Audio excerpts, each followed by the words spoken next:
வணக்கம். தமிழரின் தனிப்பெரும் சொத்து திருக்குறள்.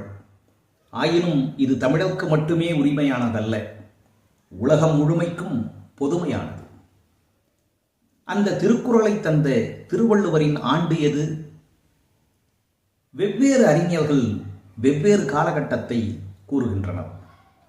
1935 ஆண்டு மறைமலையடிகள், திருவிக, தேப்போமி உள்ளிட்ட பல தமிழறிஞர்கள் ஒன்று கூடி கிமு 31 என்பதை திருவள்ளுவர் பிறந்த ஆண்டாக வரையறை செய்து ஒரு முடிவுக்கு வந்தனர்.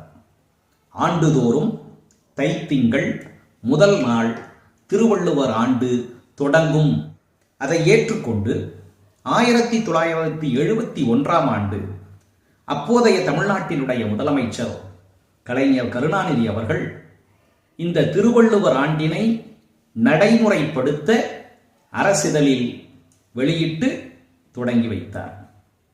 1981 ஆண்டு மதுரையில் நடந்த உலக தமிழ் மாநாட்டில் அப்போதைய தமிழ்நாட்டின் முதலமைச்சர் எம்.ஜி. ராமச்சந்திரன் அவர்கள் திருவள்ளுவர் ஆண்டினை அனைத்து அரசாணைகளிலும் இடம்பெற வேண்டும் என்று அரசாணை வெளியிட்டார்.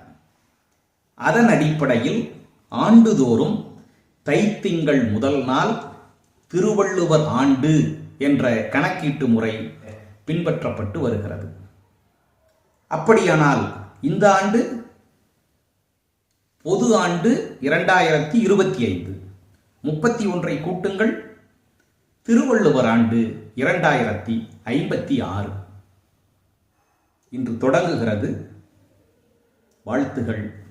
வணக்கம்.